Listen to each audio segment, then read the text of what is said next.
ጳውሎስ ለያዕቆብ ነው የጻፈው። ጳውሎስ ለያዕቆብ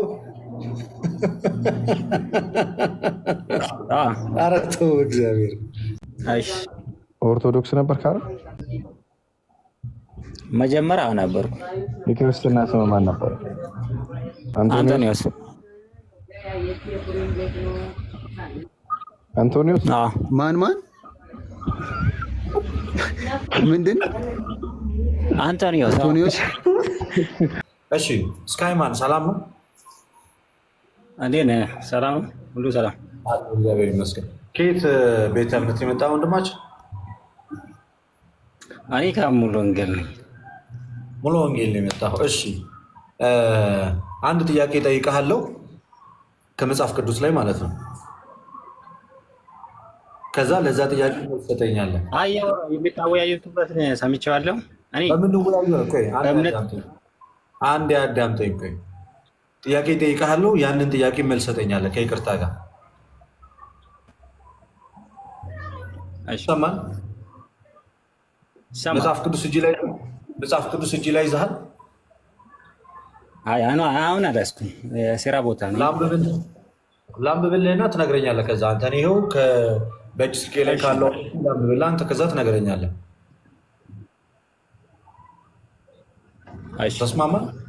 እሺ ያዕቆብ 2:24 ላይ ያዕቆብ 2:24 ላይ ሰው በእምነት ብቻ ሳይሆን በስራ እንዲጸድቅ ታያላችሁ ይላል። ሰው በስራ እንደሚጸድቅ ታምናለህ? ምን አይነት ስራ ነው? መልካም ስራ። መልካም ስትል ምን አይነት ስራ ነው? ቃሉን ትቀበለው ሳትቀበለው ወንድማችን ፒስ። አሁን እዚህ ጋር ለመዳረቅ ትቀበለው። ስለዚህ ሰው በእምነቱ ብቻ ሳይሆን በስራውም ይጸድቃል የሚለውን ትቀበለዋለህ ማለት ነው? አይ ስራውን አልነገርከኝም። ምን አይነት ስራ ነው? መልካም ስራ ስትል ልክ እዚህ በማቴዎስ ወንጌል ምዕራፍ 25 ከቁጥር 32 ጀምሮ እንደተነገረው ተርቤ አላበላችሁኝም፣ ተጠምቼ አላጠጣችሁኝም፣ ታርዤ እንደዚህ ብሎ የዘረዘራቸው መልካም ስራ ወይም በጎ ስራ ተብለው የተቀመጡ አሉ። ጾም ጸሎትንም ጨምሮ እነዚህ ነገሮች የሚያደርግ ይጸድቃል እያለ ይህን ትቀበለዋለህ?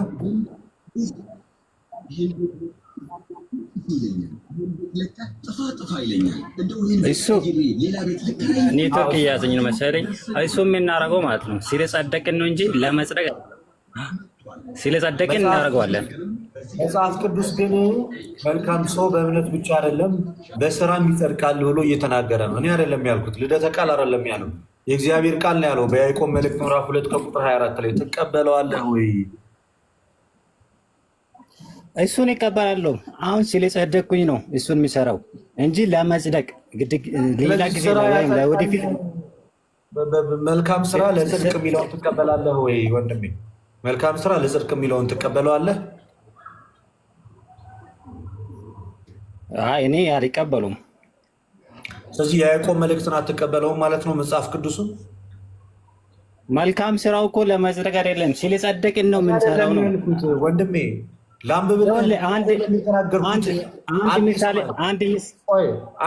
አማርኛ ማንበብ ትችላለህ?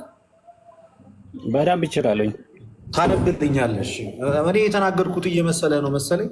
እንትን አደረግክብኝ በጣም። እኔ አይደለም የተናገርኩት። ከዚህ ጋር ቀለም ላድርግልህና ቆይ አንብበው። ምን ይላል? ትንሽ ጠጋ አድርገህ ራቀ። አሁን ምን ይላል?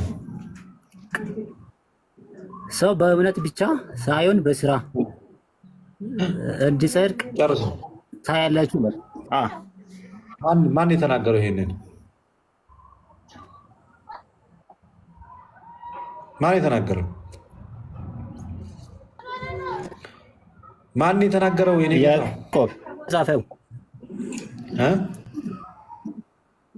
ጳውሎስ ለያዕቆብ ነው የጻፈው። ጳውሎስ ለያዕቆብ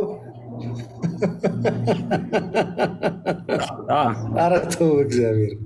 ኧረ ፕሊዝ የያዕቆብ መልእክት አይደል? ይኸውልህ አንድ ምሳሌ ልስጥ።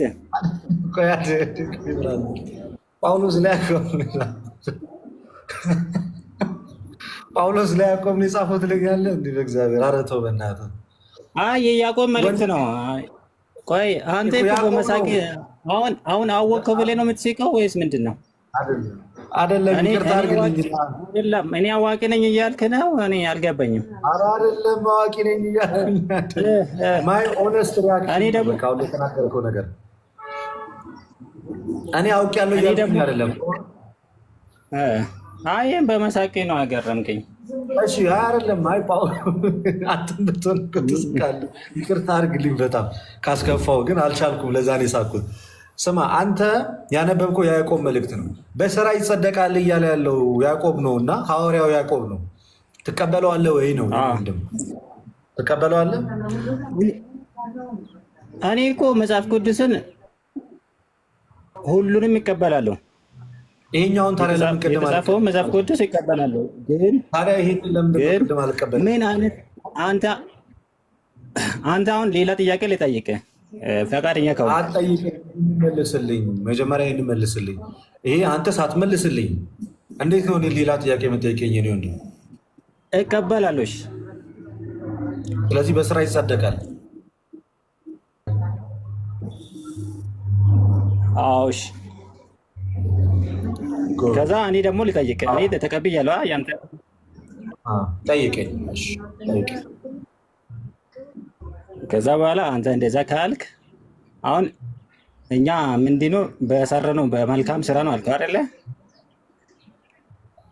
በስራ ጽድቅ ይገኛል ይላል ጳውሎስ። እንደዛ አይደለ? እኔ ነኝ ያልኩት ወይንስ ሐዋርያው ያዕቆብ ነው ያለው? እሺ ማን ያለው?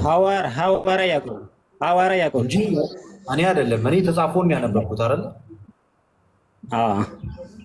ለእኛ ስለሚያስፈልገን ነው። ስለጸደቅን መልካም መስራት ስለሚያስፈልገን ስሩ ብሎ ነው ጻፈው አይደለ? ደግሞ እንድንጸድቅ ለመጽደቅ ነው ያለው። ለመጽደቅ ነው ያለው። ለመጽደቅ መልካም ስራ መስራት ያስፈልጋል። ይህን ጥያቄ መልስልኝና ወጣ። እሺ መልስልሃለሁ። ጠይቀኝ። ይህን ብቻ መልስልኛ ወጣ። ጠይቀኝ ልመልስልህ። ኢየሱስ ክርስቶስ በተሰቀለ ጊዜ ስንት ወንበዴ ነው የተሰቀለው? ዶክተርዬ ፕሊዝ በክርስቶስ ይሁንብሽ መልሽልኝ። ሁለት ነው። ሁለት ወንበዴዎች ተሰቅለዋል። ምን ነው? እሺ ሁለት። አንዱ ምንድን ነው ያለው?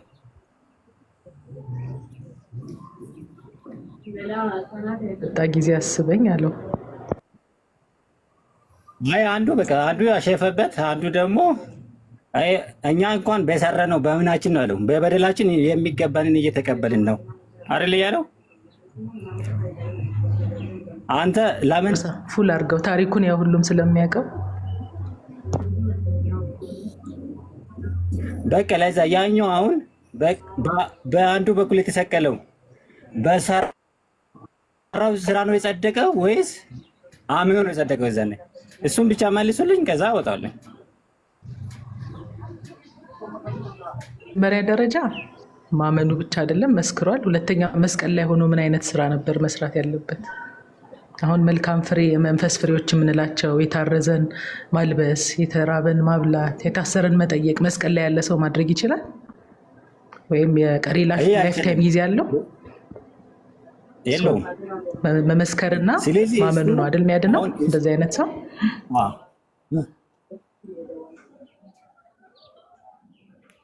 በምድር ላይ የሚመላለስ ሰው በክርስቲያናዊ ምግባር መመላለስ አለበት። ድህነቱን መፈጸም አለበት አይደል?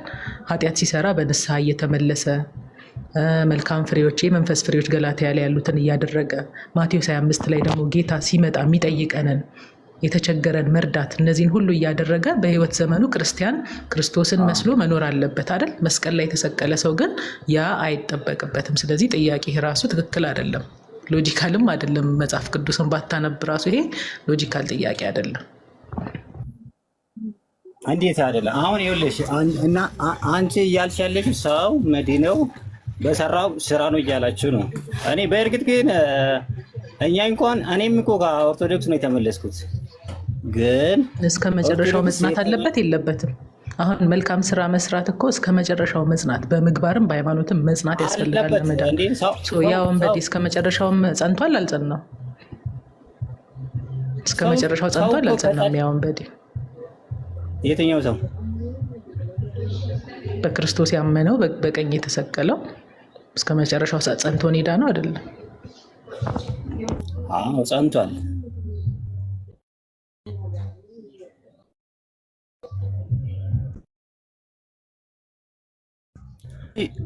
እኔ አሁን ከኦርቶዶክስ ስመለስ የተመለስኩት ለምንድን ነው ታውቂያለሽ?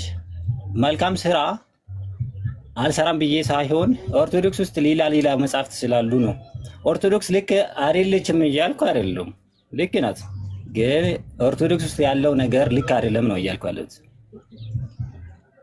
መጨረሻውን ጸንቷል ካልከኝ ከጸና በቃ ይድናል፣ እስከ መጨረሻው የጸና ይድናል የሚለው የታመነ የጌታ ቃል ነው።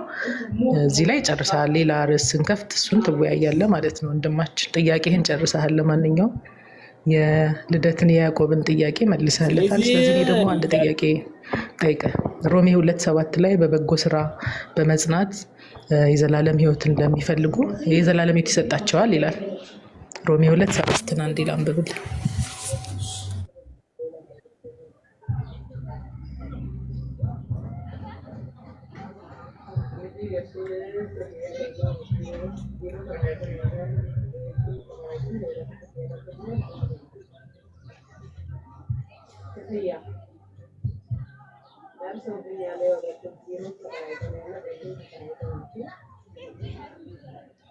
ሮሜ 2:7 በበጎ ስራ በመጽናት ምስጋናና ክብርን የማይጠፋንም ሕይወት ለሚፈልጉ የዘላለምን ሕይወት ይሰጣቸዋል ይላል። አንድ ሰው የዘላለም ሕይወት የሚሰጠው በበጎ ስራ ሲጸና ነው አይደለም? በዚህ ጥቅስ መሰረት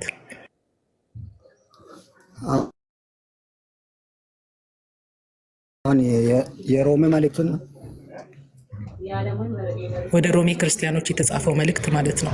በበጎ ስራ በመጽናት ምስጋናና ክብርን የማይጠፋንም ሕይወት ለሚፈልጉ የዘላለም ሕይወት ይሰጣቸዋል ይላል። ትቀበለዋለህ ይህንን ጥቅስ?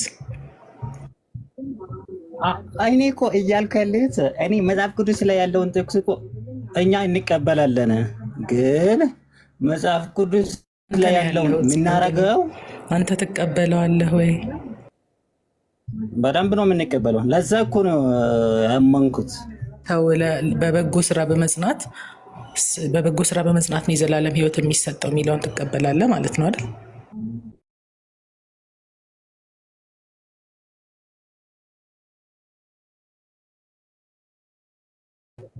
ኔትወርክ ነው ዝም ብላ ኢየሱስ ክርስቶስ በተሰራልኝ ስራ ስላመንኩኝ ብቻ ኔትወርክ ትንሽ ያስገባት ያስወጣል። ለዛ ነው ይሆናል። በበጎ ስራ በመጽናት ነው የዘላለም ሕይወት የሚሰጠው የሚለውን ትቀበላለህ? ጥቅሱን እቀበላለሁ ስላልከኝ ማለት ነው። አዎ ይቀበላለሁ። ብቻ ሳይሆን በበጎ ስራ መጽናት ነው የዘላለም ሕይወት የሚያሰጠውን የሚለውን ትቀበላለህ? ከኛ ጋር ምንም የሚያከራክር ነገር የለም። እኛም የምንለው እሱ ነው። ጨርሰናል ማለት ነው። እንደዛ ከሆነ ቆሮንቶስ ላይ ደግሞ እንደዛ ይላል፣ የሚመካ ሁሉ በእግዚአብሔር ይመካ፣ ማንም እንዳይመካ ከስራ አይደለም ይላል አይልም? አንመካም፣ ስራችን መመካትም አይገባንም። በቸርነቱ በምህረቱ ነው። በጎ ስራም ቢኖረን በቸርነቱ በምህረቱ ነው ልንመካ የሚገባው ማለት ነው እሱ ጥቅስ እንጂ መልካም ስራ አያስፈልግም የሚል ኢምፕሬሽን የለውም ጥቅሱ። መልካም ስራ እንደሚያስፈልግማ አሁን አነበብኩልህ አይደል? በበጎ ስራ በመጽናት የዘላለም ሕይወት ይሰጣቸዋል ይላል። በደንብ እኛ እኮ ይሄን እናምናለን። እኛን እኮ ለየት የሚያደርገን አሁን ክርስቲያን አለ። አሁን የሶስቱ ኢትዮጵያ እንትኖች ኦርቶዶክስ፣ ካቶሊክ፣ ከዛ ፕሮቴስታንት። አላወኩም። የት ቸርች ነህ? እኔ ሙሉ ወንጌል ነኝ። ታረገው ሙሉ ወንጌል ነው። ከዛ ይሄ ሙሉ ወንጌል በክርስቶስ እንደሚያምኑ ታውቂያለሽ? ክርስቲያኒቲ በክርስቶስ ያምናል ተብሎ ይታሰባል አይደል? ነገር ግን አሁን ጥያቄው እምነት ብቻ የሚለው የፕሮቴስታንት አስተምህሮ ላይ ስራ ለድህነት አያስፈልግም የሚል አለ። አሁን ደግሞ አንተ ምን ተስማማ? ሮሜ 2:7 ላይ በበጎ ስራ በመጽናት የዘላለም ህይወት ይሰጣቸዋል የሚለው ላይ ስለተስማማን ብዙ እንትን የለንም፣ የሚያጋጭ ነገር የለንም። እምነት ብቻ ሳይሆን በበጎ ስራ መጽናትም ያስፈልጋል የሚለውን ተቀብለሃል ማለት ነው። ጉጉ ሌላ ሰው ማስገባት ትችላለሽ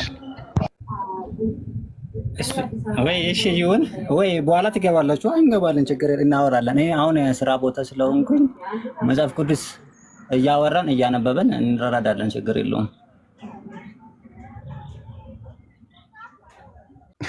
ኤርሚ ቆይ ጠይቀው አንዴ። ወንድማችን ኦርቶዶክስ ነበርኩ ብሏል። የክርስትና ስሙ ማን ነው? አውራው አንተ አውራው። እስካይ ማን? ዶክ ምን አለች? እኔ ነኝ አለሁልህ። ደህና ነው? ሁሉ ሰላም? አይሽ ኦርቶዶክስ ነበር ካረ? ሁሉ ሰላም እግዚአብሔር ይመስገን። መጀመሪያ ነበርኩ። የክርስትና ስም ማን ነበር?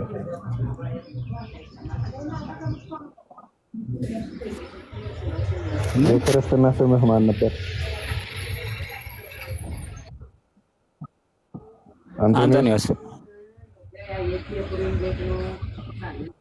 አንቶኒዮስ? አዎ። ማን ምንድን? አንቶኒዮስ ጌታ ሆይ። አንቶኒዮስ ምን ቅዱስ አባት ናቸው? ምንድን ነው? ምን ነሳክስ? አትናቴዎስ ማለት ነው? ኧረ አንቶኒዮስ እዛኔ እኔ በነበርኩበት አካባቢ ከውጭ የመጡ ሰዎች ነበሩ፣ ፖርቹጋላውያን። በዛ ነው ያወጡኝ።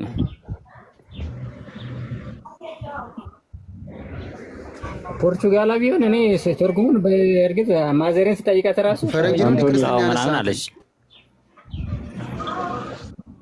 አዎ ክርስትና ያነሳ ሰውዬ ነው ስምህን ያወጣልህ? እንደዛ አሉኝ። እኔ ብዙም አላውቅም፣ ህፃን እያለሁ አይደል ሲነግሩህ እንጂ ያነሳ ክርስትና ያነሳ ሰውዬ ነው። ማዘሬን ስጠይቃት እንደዛ ነው ያለችኝ። አንቶኒዮስ በጣም ገና። አዎ ውጭ ሀገር የተባረከ ነው። በፈረንጅ ነው ተረፈ። ሰምታችሁ አታውቁም? እንደተወዛገበ በጣም ይሄ በጣም መሰለኝ። እኔ ግን ከዛ 8ኛ ክፍል ስደርስ ነው ያስቀየርኩት።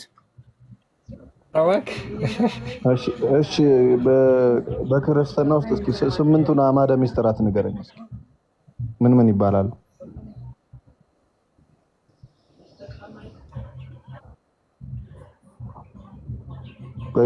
መጀመሪያ አዕማደ ምስጢራት ስንት ናቸው? እስካይማን ላጣላለም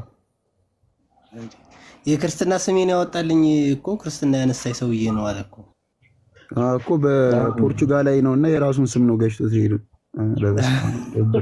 አንቶኒዮስ ይላል እንዴ? አንቶኒዮስ ይላል። እቺ ቆይ ምንድነው ትናንትና ታውቃለህ? በበጎ ስራ መጽናት የሚለውን በቀላሉ ሲቀበለኝ መጠርጠር ነበረብኝ።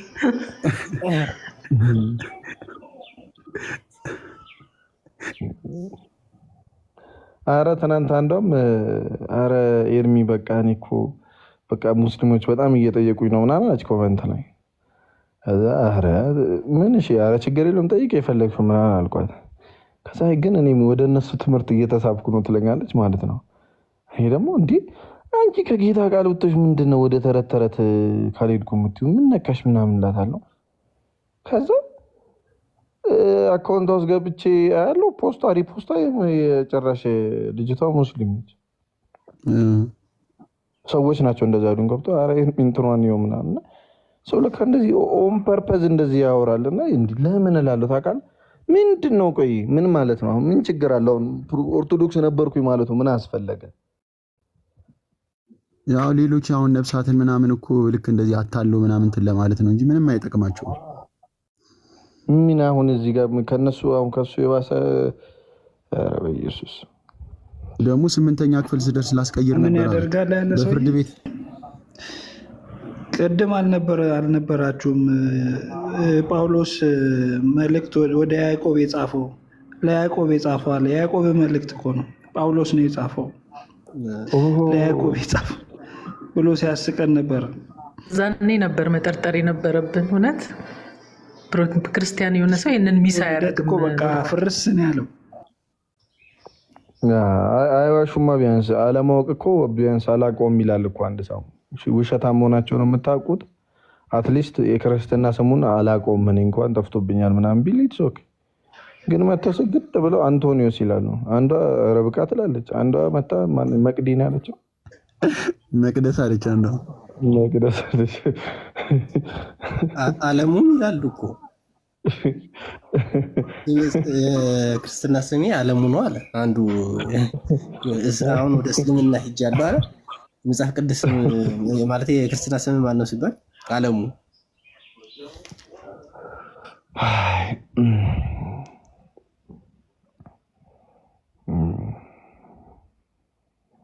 ነው ሲችል ልጠይቀው ነበር የገባሁት። በቃ ሳምሪ ይመቻችሁ፣ አውራቸው እያስገባችሁ ሰው ስብላችሁ አለከታችሁ የሚሉትን ሳቡት። እስቲ ጆሲ የሚሉትን ሳቡት። ጆሲ ነው እስኪ አላገኘኸውም? ተሜ ሰላም ነው? እሺ ደህና ነህ ወይ? እንደምን ነህ? እግዚአብሔር ይመስገን አለ። ሁሉ ሰላም? ስላስገባኸኝ ቴንኪው አመሰግናለሁ። ሁሉ መልካም፣ እግዚአብሔር ይመስገን። አሜን፣ እግዚአብሔር ይመስገን። ደህና ነህ? ቤተሰብ ምናምን አካባቢው ሁሉ ሰላም? ሁሉ ሰላም ነው፣ እግዚአብሔር ይመስገን። እሺ ትወያያለህ? አዎ እስኪ እሺ ጥያቄ ልጠይቅ። ዘፍጥረት ይላል። ኦኬ አንድ ጥያቄ እጠይቃለሁ። ያ ጥያቄ ያ ክፍል ስለምን እንደተነገረ ትነግረኛለህ። መልካም። እሺ ሐዋርያት ሥራ ምዕራፍ 14 ከቁጥር 22 ላይ እሺ አንብልኝ። ስራ ቦታውኝ እንደዚህ ይላል። በዚያችም ከተማ ይላል በዚያችም ከተማ ወንጌልን ሰብከው እጅግ ደቀ መዛሙርት ካደረጉ በኋላ የደቀ መዛሙርትንም ልብ እያጸኑ በሃይማኖትም ጸንተው እንዲኖሩ እየመከሩ እና ወደ እግዚአብሔር መንግስት በብዙ መከራ እንገባ ዘንድ ያስፈልገናል እያሉ ወደ ልስጥራን፣ ወደ ኢቆንፒዮን እና ወደ አንጾኪያም ተመለሱ ይላል። ወደ እግዚአብሔር መንግስት በብዙ መከራ እንገባ ዘንድ ያስፈልገናል አሉ ሐዋርያቶቹ። ታምንበታለህ ይህንን ነገር? በጣም አምንበታለሁ። ስለዚህ ወደ እግዚአብሔር መንግስት በእምነት ብቻ ሳይሆን በብዙ መከራም ይገባል ማለት ነው። ደቀ መዝሙር እኮ ሊሆን የተገባው መስቀሉን ሊሸከም የተገባ ያመነ መሆን መቻል አለበት ብዬ ለመጽሐፍ ቅዱስ አስተምሮ ዋናው ነጥብ እዚህ ጋር ነው። ኦኬ ይትባረክ ወጣ። የሌለ ነገር ስለሆነ የተናገርከው ወጣ። ይትባረክ የሌለ ነገር የተናገርከው ያለ ነገር ብታወራ ኖሮ ትቀመጥ ነበረ። የሌለ ነገር ነው። ስለዚህ ፕሊስ የምትገቡ ሰዎች በተቻላችሁ አቅም ለምትናገሩት ነገር መጽሐፍ ቅዱሳዊ ማስረጃ እንዳላችሁ እርግጠኛ ሆኑ። ሳታነቡ ሳታውቁ እንደመጣላችሁ አትናገሩ። በምታውቁት ልክ ብቻ ማውራትን ምረጡ። ፕሮቴስታንት ሆኖቻችሁ በጣም ተሳላጊ ይጠቃሉ። ስለዚህ በብዙ መከራ ወደ እግዚአብሔር መንግስት ይገባል። እኔ ነጥብ አሁን መከራ መቀበል ምናምን የሚለው ላይ ሳይሆን መከራ የምትቀበለው ግን ወደ እግዚአብሔር መንግስት ለመግባት እንደሆነ ታምናለህ ወይ? መከራ ማለት ስለ ስሙ እኮ መከራ የደቀ መዝሙር ህይወት ነው።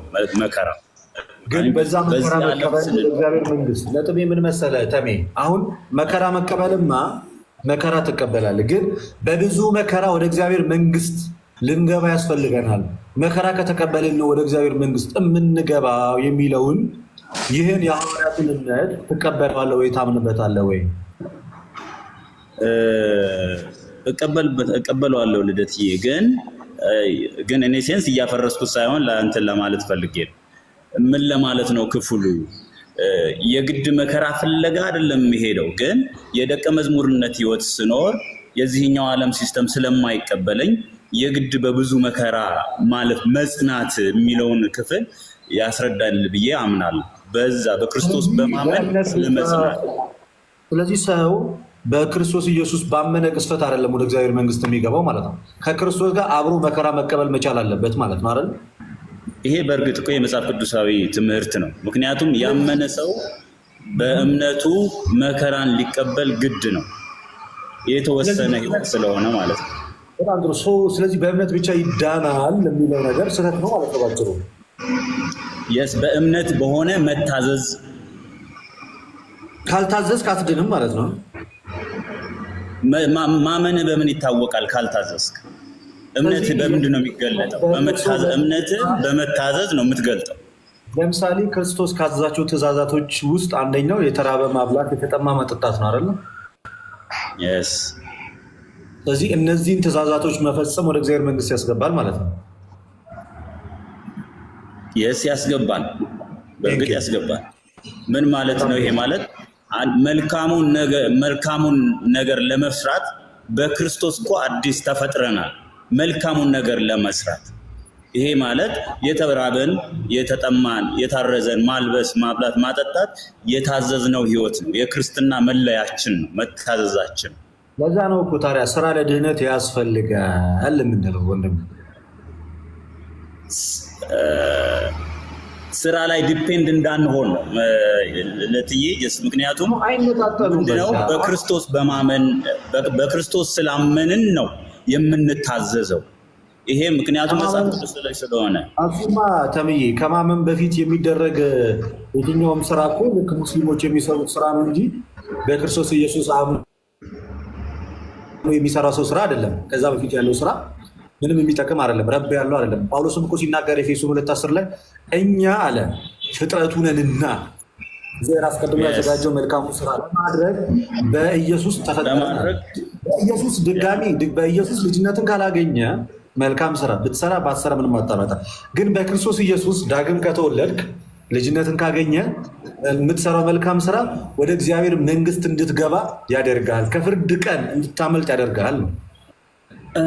እሱን እንድታብራሪ የምፈልገው እዚህ ፖይንት ላይ ነው። ማለት የእግዚአብሔር ልጅ ከሆንክ እኮ ወራሽ ነህ አይደለ? አንተ የአባትህ ልጅ ከሆንክ የአባትህ የሆነው ነገር ሁሉ ያንተ ነው። ልጅነትን ያገኘኸው ዳግም በመወለድ እንጂ ስራን በመስራት አይደለም አይደለ? ኮንክሪት የሆነውን ዶክትሪን መሻር አንችልም። እኔ ልጅ የሆንኩት በመወለድ እንጂ ስራን በመስራት አይደለም። ልጅ የሆነ ደግሞ ይታዘዛል። አሁን እዚህ ጋር አናምታተው። እኔ የእግዚአብሔር ልጅ የምንሆነው በስራ ነው አላልኩኝም። እኔ የእግዚአብሔር ልጅ ከሆንን በኋላ ወራሽ ለመሆን ግን ከእርሱ ጋር አብረን መከራ መቀበል ያስፈልገናል፣ በስራ መገለጥ ያስፈልገናል እያልኩኝ ያለው የእግዚአብሔር ልጅ ለመሆን ሳይሆን ልጅ ከሆንኩኝ በኋላ ስላለው ህይወት ነው የማወራው። አሁን ለጠየቀው ጥያቄ የእግዚአብሔር ልጅ መሆን ብቻ ዝም ብለህ የእግዚአብሔር ልጅ ስለሆንክ ብቻ ክርስቲያናዊ ህይወት ሳይኖረ ከክርስቶስ ጋር በመከራ ሳትመስለው መልካም ስራ ሳትሰራ ወደ እግዚአብሔር መንግስት አይታሰብም፣ አትገባም። እኔ የማወራው ወደ መንግስቱ መግባትን ነው፣ ወደ መንግስተ ሰማያት ስለ መግባት ነው የማወራው። እንዲህ ይላል። ይኸውልህ ሲመልስልህ ሐዋርያው ጳውሎስ ራሱ ይመልስልሃል፣ ግልጽ በሆነ አማርኛ መጽሐፍ ቅዱሶች ላይ ካለ ትከታተለኛለህ። ሮሜ 8:17 ላይ እንደዚህ ይላል። ሮሜ 8:17 ልጆች ከሆንን አለ ልጆች ከሆንን ወራሾች ደግሞ ነን ማለት የእግዚአብሔር ወራሾች ነን አለ። አብረን ደግሞ እንድንከብር አብረን መከራ ብንቀበል ከክርስቶስ ጋር አብረን ወራሾች ነን አለ። አዎ ልጅነታችን ለወራሽነታችን ትልቁ ማረጋገጫው እሱ። ፍጻሜው ግን የሚያገኘው አብረን መከራ ስንቀበል። ልጅ ሳትሆን እወርሰዋለሁ ብለህ የአባትህን መንግስት የአባትህን ቤት ተስፋውን አታደርግም፣ አይኖርህም። ልጅ ስትሆን ወራሽ እንደሆንክ ውስጥ ያምናል። እምነት ፍጻሜውን የሚያገኘው ደግሞ ከእርሱ ጋር ምን ስትል ነው? አብረህ መከራን ስትቀበል። ለዛ ነው እኮ ልጆች ከሆኑ ደግሞ ወራሾች አብረን ደግሞ እንድንከብር አብረን እንድንከብር አብረን መከራ ብንቀበል ከክርስቶስ ጋር አብረን ወራሾች ነን። ለእኛ ይገለጥ ዘንድ ካለው ክብር ቢመዛዘን የአሁኑ ዘመን ስቃይ ምንም እንዳይደለ አስባለሁ። የፍጥረት ናፍቆት የእግዚአብሔርን ልጆች መገለጥ ይጠባበቃልና። ፍጥረት ለከንቱ ተገዝቷል፣ በተስፋ ስላስገዛው ነው እንጂ በፍቃድ አይደለም። ተስፋ ፍጥረት ራሱ ደግሞ ከጥፋት ባርነት ነፃ ወጥቶ ለእግዚአብሔር ልጅ ወደሚሆነው ክብር ነፃነት እንዲደርስ ነው። በተስፋ ድነናልና። የክርስቲያኖች መልስ አሁን በትሞት የእግዚአብሔር መንግስት ትገባለህ፣ እንደዛ አይደለም። በተስፋ ድኛለሁ። በተስፋ ነው የምንድነው። ፍጻሜውን የምናገኘው በመልካም ህይወታችን ስንገለጥ ያኔ ፍጻሜውን ያገኛል። ስለዚህ ተቀበላለህ። የሆነውን ፓርት የሆነ ፓርቱ ላይ የሆነ ሸፈፍ የሆነ እንትን ያልክበት መንገድ ላይ አለ ማለት ቅድም የተናገርከው ፖይንት ላይ በጣም አክሰፕት አደርጋለሁ። በመወለድ የእግዚአብሔር መንግስት እወርሳለሁ ብዬ አምናለሁ። ምክንያቱም አስቀድሞም የእኔ ተግባር ስለሌለበት ለድህነቴ ዳግም ከተወለድኩ የእግዚአብሔር ልጅ ከሆንኩ ደግሞ ቅድም ሮሜ ላይ እንዳነበብከው ደግሞ ወራሾች ነን። ይሄ ደግሞ የሚሆነው ምን ሲሆን ነው? በእምነታችን ስንጸና ነው። አሁን የደረሰባቸው መከራ በዛል ያ መከራ በህይወታችን ሲኖር ጸንቶ በመኖር የእግዚአብሔር መንግስት ስለመውረስ እንጂ በስራ ስለመጽደቅ ወይም በስራ ስለመዳን አይደለም። ደህንነታችን ኦልሬዲ ይፈጸማል። yes we know ድነናል። ደግሞ የምንድነው ድነታችንን የምንፈጽመው አለ። ይሄ ደግሞ በእምነት የሆነ መታዘዝ ነው። ልደት እየሰማኸኝ ከሆነ በእምነት ሆነ መታዘዝ በእምነት ሆነ ካልታዘዝክ ምንም አታመጣም። በእምነትማ መሆን ግዴታ ነው። አስቀድመ በእምነት ካልሆንክ ካልታዘዝክ ምንም የምትቀይሩ ምንም የምታመጣው ምንም ነገር አይኖርም። በእምነት ሆኖ በክርስቶስ ኢየሱስ የሚሰራ ነው መልካም ስራችን። በክርስቶስ ሆኖ በፍቅር በእምነት የሚሰራ ስራ ነው ያለን እንጂ ከመሬት ተነስቶ ዝም ብሎ የሚሰራ ስራ አይደለም ያለው። እኔ የምልህ ክርስቶስ ኢየሱስ ለፍርድ በሚመጣ ሰዓት ላይ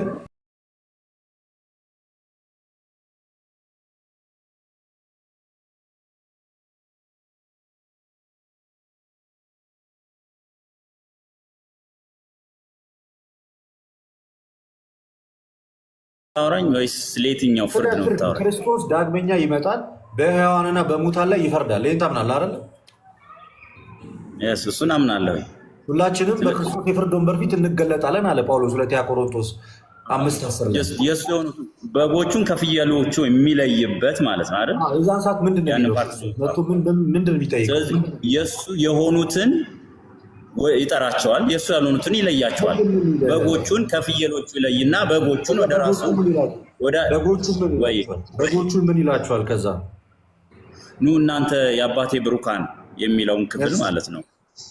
መጽሐፍ ቅዱስ በእጅ አልያዝኩኝም ልደትዬ፣ እኔ ላንብብልሽ።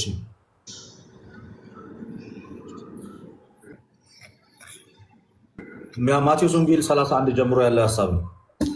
የሰው ልጅ በክብሩ በሚመጣበት ጊዜ ከእርሱ ጋር ቅዱሳን መላእክቱ ሁሉ በዚያን ጊዜ በክብሩ ዙፋን ይቀመጣል ይላል። አሕዛብ ሁሉ በፊቱ ይሰበሰባሉ። እረኛ በጎቹን ከፍየል እንደሚለይ እርስ በርስ ይለያቸዋል። አሕዛብ የሚለው እዚህ ክፍል ላይ የማያምኑትን ሳይሆን ሕዝብ ለማለት ነው። አሕዛብ የሚለው ቃል እዚህ ጋር ሕዝብ ኔሽን ነው የሚለው ወደ ሕዝብ ሁሉ እና ከዛ በጎቹን በቀኙ ፍየሎቹንም በግራ ያቆማቸዋል አለ። በጎቹን በቀኙ ፍየሎቹን በግራ ያቆማቸዋል።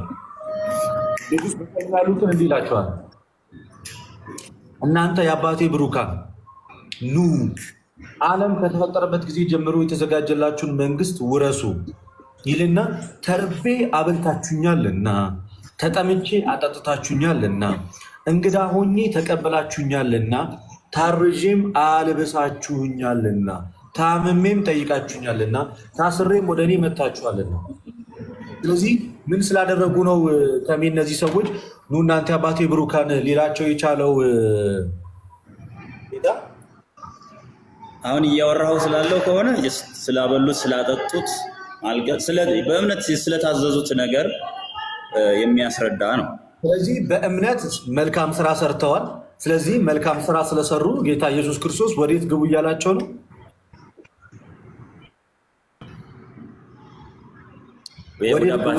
ወደ እግዚአብሔር መንግስት ነው። ወደ እግዚአብሔር መንግስት። ስለዚህ ሰዎች ወደ እግዚአብሔር መንግስት በፍቅር በእምነት በሚያደርጉት መልካም ስራ ይገባሉ ማለት ነው። በእርግጥ ይገባሉ፣ በመልካም ስራቸው ይገባሉ። ግን ምን እያለ ነው? መጀመሪያ አስቀድሞ ልደት የክርክር እንዳይሆንብን አንድ የኔ ኮንክሪት የሆነውን አንደርስታንዲንግ ልንገርህና የኔን ኮሬክት አድርገኝ ስህተት ካለበት። እኔ በክርስቶስ በማመን የእግዚአብሔር ልጅ ከሆንኩ በኋላ ምንድን ነኝ? ወራሽ ነኝ። ይሄ መጽሐፍ ቅዱሳዊ ነው። አንዳችም ነገር ለመዳኔ የማከናውነው ተግባር የለም። ይሄ መጽሐፍ ቅዱሳዊ እውነት ነው። በክርስቶስ በሆነ እምነት የእግዚአብሔር መንግስት ወርሳለሁ። ምክንያቱም በክርስቶስ የሚያምን አያፍርም ተብሎ ተጽፏል እንጂ ስለ ስራው የሚያወራበት ክፍል የለም። ስለ ነገር ያመነ ዳግመኛ የተወለደ ቦርን ኤጌን የሆነ ሰው ደግሞ ለመልካም ስራ ደግሞ ቅድም የጠቀስከው ኤፌሶን ላይ ያለው ክፍል ለመልካም ስራ ደግሞ የተፈጠረ ሰው መልካምን ነገር መልካምን ተግባር ለማድረግ የተፈጠረ ኔቸሩ ለዛ የተሰራ ነው። ስለዚህ በእምነት በሆነ መታዘዝ ሮሜ ላይ እንደሚናገር በእምነት ወደሆነ መታዘዝ ገብተናልና እንታዘዛለን። መልካምን ነገር እናደርጋለን። መለያችን ነው መልካምነት። በፍቅር ብትኖሩ በዚህ ደቀ መዝሙር እንደሆናችሁ ይታወቃላችሁ ተብሎ እንደተጻፈ ይሄ የፍቅራችን ውጤት የተካፈልነው ህይወት ተግባራችን መልካም ስራን እናደርጋለን። የምናደርገው ግን ለመዳን ስለሆነ የዳነ ሰው የሚያደርገው ፍሬው የሚገለጥበት ነው። እምነቱ በመታዘዝ የሚገለጥበት ተግባር ነው። ፍሬው ነው። አንሌስ መታዘዙን በምን ይታወቃል? አጋንንትም እኮ ያምናሉ ይንቀጠቀጡማል። ስለ አብርሃም ይናገራል። አብርሃም አመነ ጽድቅም ሆኖ ተቆጠረለት ይላል። ያ የተቆጠረለት ምን በሆነ ነው? በመታዘዝ ነው። በመታዘዝ እምነቱን መታዘዝ ነው። ዩዚ አብርሃም ልክ እንደተጠራ አይደለም የታዘዘው። አመነ፣ ተጠራና አመነ። የጠራውን አምኖ ወጣ። የዛን ጊዜ ነው ያመነው። ግን በህይወት ሲኖር ደግሞ መታዘዝን አሳየን ማለት ነው። ምናልባት ስህተት የሆነውን ንግግሬን ልደትዬ ይሄ ትክክል አይደለም በል። የሰው ልጆች አቤት እርሱ ገባለው። ቆይ ሰላምታ ሰጥና ቀጥል።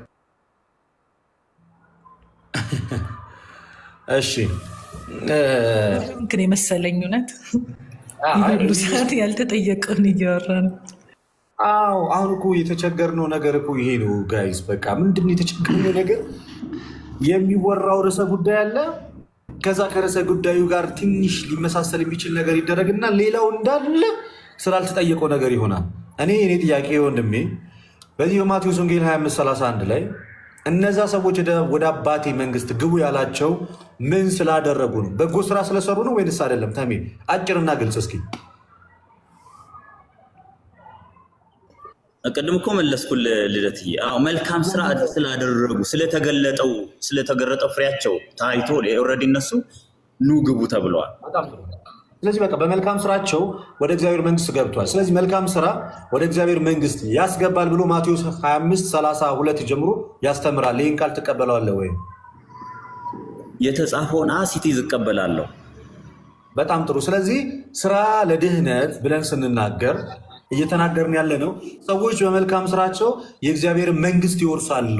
እንደ እግዚአብሔር ቸርነት የእግዚአብሔር ልጅነት ያገኙ እንደ እግዚአብሔር ቸርነት በምድር ባላቸው መልካም ስራ የእግዚአብሔርን መንግስት ይወርሳሉ። እሱም ደግሞ ክርስቶስ ዳግመኛ ሲመጣ ሰው ልጆችን የሚጠይቀው ይሄን ጥያቄ ነው እና ይሄንን ሰርቶ አለመገኘት፣ በመልካም ስራ አለመገኘት ከዘላለም ሕይወት ያጎላል። ለዛ ነው እምነት ብቻ የሚለው ትምህርት አያድንም። እምነት ብቻ እሱ ቶፒክ ላይ እዛው ክፍል ላይ ልጠይቅ። በጎቹንና ፍየሎቹን ወደ አሕዛብ በሚመጣበት ለፍርድ በሚመጣበት ጊዜ በጎቹንና ፍየሎቹን ከለያቸው በኋላ በቀኙ ያሉትን በጎቹን እናንተ ወደ አባቴ ብሩካን ብሎ ወደ እግዚአብሔር መንግስት ሲጠራቸውና ቫይስ ሲያደርጋቸው እናያለን። አስቀድሞም ሲናገር ምንድናቸው? በጎችና ምንድናቸው? ፍየሎች። ሉካት እዚህ ጋር አንደርስታንድ ማድረግ ያለብን ይሄ ነው። እነዛ እኮ ያመኑ አይደሉ። ቆይ ልደት ልጨርስ። ኦልሬዲ እነዛ ፍየሎች ናቸው፣ ያመኑ አይደሉ። ኦልሬዲ ፍየሎች ናቸው አይደለም። በጎች የተባሉት አይደለም። እንደዛ አይደለም እያለ ያለው በጎች የተባሉት ፍየሎች የተባሉት ያላመኑ ሰዎችን አይደለም። ፍየሎች እያለ ያላመኑ ሰዎች ናቸው አይደለም። ማስረጃ አምጣ። ጎሽ ቴንክ ዩ።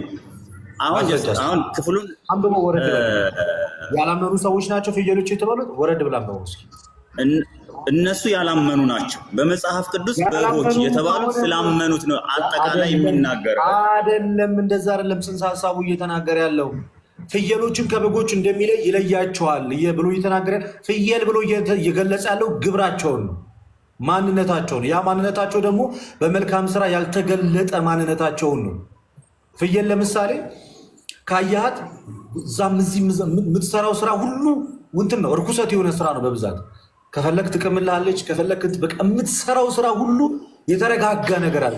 በጎች የተባሉት ግን ካያቸው ያሉትም አንድ ቦታ ሰብሰብ፣ ስርዓታቸው፣ ህይወታቸው ሁሉ የተረጋጋ የሰከነ ነው። ከዛ አንጻር ክርስቶስ ሜታፎሪካሊ ኃጢአተኞች ሰዎችንና መልካም ምግባር ያላቸውን ሰዎች በዚህ ገለጸ። ግን እነዚህ ሰዎች አስቀድሞ ያላመኑ ሰዎች አይደለም። ያመኑ ሰዎች በምግባራቸው የተለዩ አካላቶች ናቸው። ለዛ እኮ ነው ምን ብሎ የተናገረው? ያላመኑ ሰዎች ቢሆኑማ በአንዱ በእግዚአብሔር አላመናችሁም ቻው ነበር። ገና ከመጀመሪያም ጀምሮ ፍርድ ውስጥ ናቸው ያሉት። አለማመናቸው በህይወታቸው እያሉ ያስፈረድባቸዋል።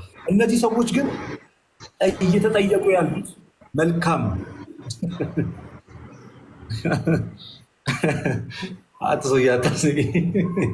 ስለዚህ መልካም ስራ አለመስራታቸው ነው ከዘላለም ሕይወት እያጎደላቸው ያለው እንጂ በአለማመናቸው ከሆነ ድሮ ነው የተፈረደባቸው። ያኔ ድሮ በመጽሐፍ ቅዱስ ይቅርታ እስቲ ተሜ አንድ ጥያቄ ልጠይቅ፣ መሀል ልግባ። በጣም ይቅርታ። ሰላም ብያቸዋለሁ ሁላችሁ። በአንተ አባባል ሰላም ሁላችሁንም እዚህ ያላችሁት፣ ከላይ ያላችሁም ከታች ያላችሁም ሰላም ብያቸዋለሁ። ልቀጥል ጥያቄን። ተሜ ያመነ ሰው ኦልሬዲ ስላመነ ነው መልካም ስራውን የሚሰራው እያልከን ነው አይደለ? በእርግጥ ልክ ነኝ አይደል አባባሌ? በትክክል እንጂ ከራሱ አይደለም። በቃ ስላመነ ብቻ ነው የሚሰራው እንጂ ሌላ ጉዳይ ኖሮታል። እስቲ ልጠይቅ፣ ወንጌል ላመነም ላላመነም ነው? ወንጌል ለዓለም ሁሉ ነው። እሺ ወንጌል ላመነ ያስፈልገዋል? እሺ ላመነም ያስፈልገዋል ወንጌል አይደል? ላመነ ትምህርት ነው የሚያስፈልገው፣ ላላመነ ግን ወንጌል ያስፈልገው። ምን አይነት ትምህርት? ወንጌል አያስፈልገውም፣ ትምህርት ነው የሚያስፈልገው። ወንጌል እንኳን አምኖ የሚያመነ ሰው ወንጌል አያስፈልገውም፣ ትምህርት የሚያጸና ትምህርት ነው የሚያስፈልገው። አንደኛ አምነዋል። አዎ ምን ይሰራል? አንደኛ አምነዋል፣ ሁለተኛ መልካም ስራ ይሰራል። ሁለቱንም የያዘ ሰው፣ ሁለቱንም የያዘ አማኝ ወንጌል ለሱ ምን ይሰራለታል? ለምን ይሰበከዋል? ለምን ይማራል? ደቀ መዝሙር መሆን ስላለበት። ደቀ መዝሙር ሁልጊዜ የሚማር ከጌታው የሚማር መልካም ስራ እንዲሰራ አይደለም እንጂ መልካም ስራ እንዲሰራ አይደለም። ትምህርትንና መልካም ስራን አንድ ላይ አታምጣልኛ። አሁን ሁለት ነገሮችን እየጠየቀኝ ነው። ስለ መዳን እያወራኝ ከሆነ ሰው በክርስቶስ በማመን የእግዚአብሔር ልጅ ይሆናል። ልጅ ከሆነ ደግሞ ወራሽ ነው። ይሄ ኮንክሪት የሆነ እውነት ነው አይደለ? ትምህርት ደግሞ ኦልሬዲ ደቀ መዝሙር የሆነ ሁል ጊዜ እስከሚመጣ ድረስ ተማሪዎች ነን፣ እንማራለን። ወንጌል ሰምተን ድነናል። በትምህርት ደግሞ ሁልጊዜ እየጸናን በብዙ ነገር እየተጋን እንኖራለን። ጌታ ኢየሱስ ክርስቶስ እስከሚመጣ ወይንም እኛ ወደዛ እስከምንሄድ ማለት ነው። እሺ ከመለስኩልህ። ኦኬ ያ ትምህርት መልካም ስራን ለመስራት እንዲጸና ከሆነ እኔ አንድ እንትን ላይ ሄጄ አቆማለሁ። ቲቶ 3ን ብታነብልን ልደትዬ። ቲቶ 3 ላይ ያለው ቃል ሙሉ ቃሉ ላመኑ ሰዎች የተጻፈ ነው። ቲቶ 3 ከአንድ ጀምሮ በተለይ 3:8 እና 3:14 በግልጽ ይናገራል። እንደው ብታነበው ከአንድ ጀምሮ ብታነበው እንዴት አድርጎ ወደ እምነት እንደመጣ በደንብ ያስረዳና በኋላ 3:8 ላይ ቃሉ የታመነ ነው እግዚአብሔርንም የሚያምኑት ይላል። ለሚያምኑት ነው እየተሰበከ እየተወራ ያለው። ቲቶን በደንብ ብታነበው 3:8 ታነብለት። ቃሉ የታመነ ነው እግዚአብሔርንም የሚያምኑት በመልካም ስራ በጥንቃቄ እንዲጸኑ እነዚህን አስረግጠ እንድትናገር እፈቅዳለሁ። ጭራሽ አስረግጠ ነው መልካምና ለሰዎች የሚጠቅም ነው ይላል። ከዛ ደግሞ 3:14 ወረድ ይልና 3:14 እንዲገምለት ደግሞ ፍሬቢሶች ሆነው እንዳይቀሩ የግድ ስለሚያስፈልገው ነገር በመልካም ስራ እንዲጸኑ ይማሩ። ይውላየ ጭራሽ ትምህርት ሁሉ ነው። መልካም ስራን ብቻ አይደል፣ መልካም ስራን ኢቭን ለመስራት አስቀድመ ሁሉ መማር አለብህ። ካለበለዛ የሚጠብቅህ ነገር ፍሬቢስ መሆን። ፍሬቢስነት ደግሞ ምን ያስደርጋል? ያስቆርጣል። ይሄ ለሚያምኑ የተጻፈ ከአንድ ጀምረ ብታነበው እንዴት ወደ ማመን እንደመጡ ይናገራል። አመንን ይልንና ግን ካመንን በኋላ ደግሞ ይልና ይሄን ይነግርሃል በመልካም ስራ እንድንጸና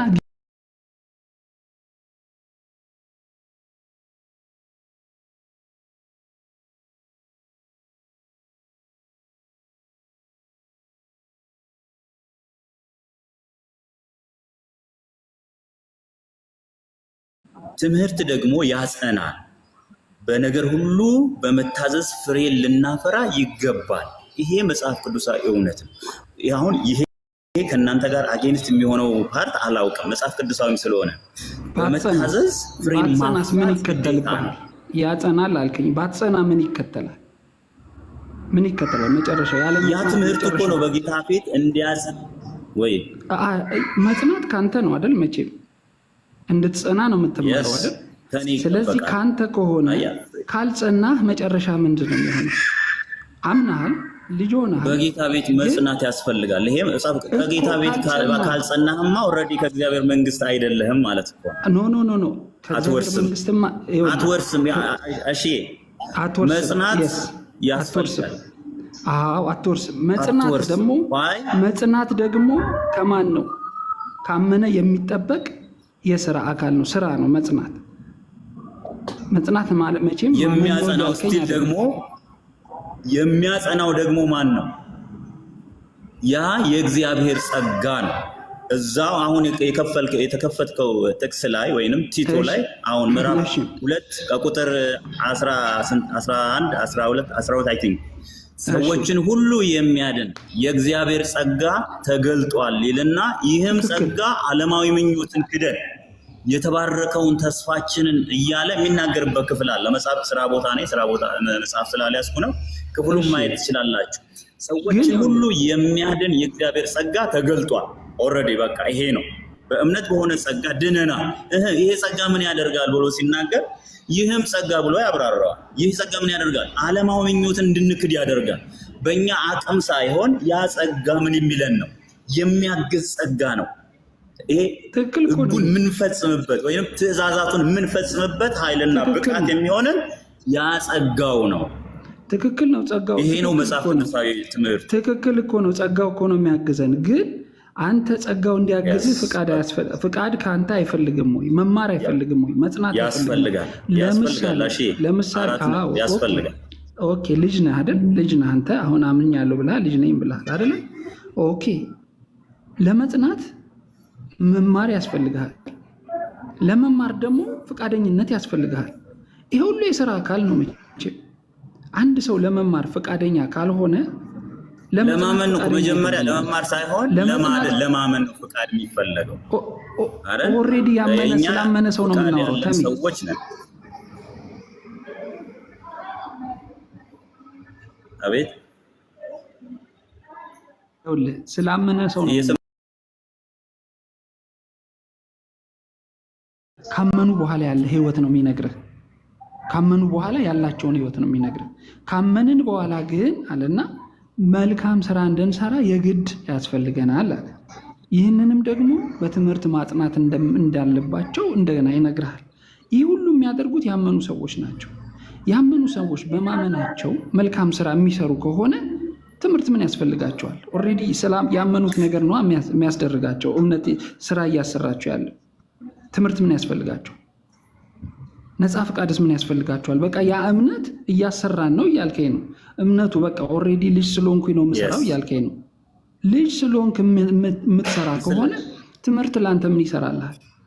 መጽናት ለአንተ ምን ይሰራልሃል? አየህ፣ በክርስቶስ መልካሙን ተግባር ለመስራት ዳግም እንደተፈጠረን መጽሐፍ ቅዱስ እንደሚናገር ምክንያቱም ከላይ የሚናገረው አሁን የጠቀስኩልህ ኤፌሶን ላይ ቅድም ልደትዬም እየተናገረበት ያለው ክፍል ምዕራፍ 2 ላይ ያለው ኤፌሶ ምዕራፍ 2 ላይ ያለው ማንም እንዳይመካ ከስራ አይደለም፣ ነገር ግን ዝቅ ብሎ ምንድነው መልካሙን ስራ ለማድረግ በክርስቶስ ተፈጠረን ይላል። ምክንያቱም ምንድነው በስራችን አይደለም። ማንም እንዳንመካ ዜሮ አድርጎታል እኮ የመስቀሉ ስራ እንዳንመካ ይሄ ያለን ብለን ስለ ስራ እንዳንመካ ዜሮ አደረገ። ዘን ዋትስአፕ ከዛ ቀጥሎ ምንድን ያለው ልጆች ስለሆነን በማመን ወደሚገኝ ደህንነት ስለገባን ለስራ አይደለም። ስራማ ከሆነ እኮ ቦስ የሆነ ይሄው ስራዬ ብዬ እኮ በእግዚአብሔር ፊት ላቀርብ ነው። ያ ስለማይቻል እግዚአብሔርን በስራ አይደለም እንዳትመካ ብሎ ስራዬን ዜሮ ካደረገው ስራማ ከሰራ በእግዚአብሔር ፊት እኮ ኮንፊደንስ አለ። ይሄው ስራዬ እኮ ይሄው አይዲድ ይሄንን ሰራ ይሄንን ሰራ እኮ ምንም እኮ አይገናኝም። ስለ ስራ እያወራን ስለ መዳን እያወራን ነው። እኔ የምለው አንዴ ያነሳልህ ጥቅስ ላይ እዛው እንመለስ። ቲቶ ላይ ብዙ ነገሮችን ግልጽ ያደርጋል። አሁን ብዙ ወደዛ ሜዳ አይጠበቅብንም እና በጣም ልብህን ከፍተህ ስማኝ አንድ ጊዜ። አሼ በጣም ጥሩ ጥያቄ ነው ያነሳልህ። ቲቶ የመጨረሻው 8ኛው ላይ ቃሉ የታመነ ነው ብሎ የሚጀምረው ራሱ ቃሉ በጣም የታመነ ነው። እግዚአብሔርን የሚያምኑት በመልካም ስራ በጥንቃቄ እንዲጸኑ እነዚህን አስረግጠ እንድትናገር እፈቅዳለሁ ይላል። ምን ብለህ? በመልካም ስራና በጥንቃቄ እንዲጸኑ።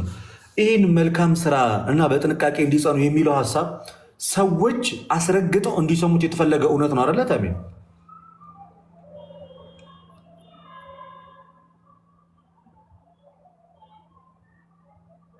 ወንድማችን እየሰማሁ ነው። እጅግ ወሳኝ የርዕሰ ጉዳይ ነው ጳውሎስ እየተናገረ ያለው እዚህ ጋር በመልካም ስራ ያው በጥንቃቄ አይደለ? ከዛስ ምንድን ነው ያላቸው? ቀጠል አለና እንዲጸኑ ይላል አይደለ? በመልካም ስራ ጭራሽ እንዲጸኑ ጭምር ነው እየነገራቸው ያለው። እነዚህን አስረግጠ እንድትናገር እፈቅዳለሁ። ይህ መልካምና ለሰዎች የሚጠቅም ነው። ጥቅሙ ምንድን ነው? ለሰዎች በመልካም ስራ እንዲጸኑ አስረግጦ መናገሩ ቲቶ ጥቅሙ ምንድን ነው? ለሰዎች ጸንተው እንዲኖሩ በእምነታቸው ምንድነው ጥቅሙ ነው ጥያቄው። ጥቅሙ ምንድነው? ጸንተው መኖራቸው ጥቅሙ ምንድነው? ጸንተው እንዲኖሩ እንዲያው እግዚአብሔር መንግስት ነው ደስቲናችን፣ እግዚአብሔር መንግስት መውረስ። ስለዚህ ጸንቶ መኖር የእግዚአብሔር መንግስት ያስወርሳል አይደለ? አየ ጸንቶ መኖር ስትል በእግዚአብሔር ቤት ጸንቶ ስለመኖር ነው አይደለ? በእግዚአብሔር ቤት ኦቨርራይድ አታርጋ። እንዴ በምንድነው የምትሰራው? በምንድነው? በመልካም ስራ አይደለ ብራዘር? የምትሰራው በምንድን ነው? በመልካም ስራ። ደግመህ ንገረኝ ተምዬ፣ የምትጸናው በመልካም ስራ ነው አይደለም? በመልካም ስራ ሳይሆን በእምነት በመልካም እምነትን ለምን ታቆርጣታለህ? ሁሉ ነገራችን በእምነት ስለሆነ ማለት ነው። አንተ ቃሉን የምትሸራርፈው እንዲህ ደግሜ ያነባዋል፣ አትሸራርፈው። እነዚህ ሰዎች ገና ከጅምሩ ያመኑ ናቸው አይደሉም? ናቸው። በቃ ያመኑ ከሆነ እምነት ያመኑ ከሆነ በቃ ወደኋላ አትመልሰኝ። ላመኑ ሰዎች ነው ጳውሎስ ይህን ምክር እየሰጠ ያለው። ልብ ብላ አዳምጠኝ። ቃሉ የታመነ ነው አለ። እግዚአብሔርን የሚያምኑት ሊለምኑ ወደኋላ የሚያምኑ ሰዎች ነው እየተናገረ ያለው። አንዴ ተረጋጋ። እግዚአብሔርን የሚያምኑት በቃ አሁን አትመልሰኝ። የሚያምኑት በመልካም ስራ በጥንቃቄ እንዲጸኑ። እግዚአብሔርን የሚያምኑ ሰዎች በምንድን ነው የሚጸኑት? ወንድሜ ንገረኝ እስኪ። እሺ በመልካም ስራ። በጣም ጥሩ። በመልካም ስራ እንዲጸኑ ያውም በምን? በጥንቃቄ አይደለ? በመልካም ስራ ያውም በጥንቃቄ። ለምንድን ነው የሚጸኑት?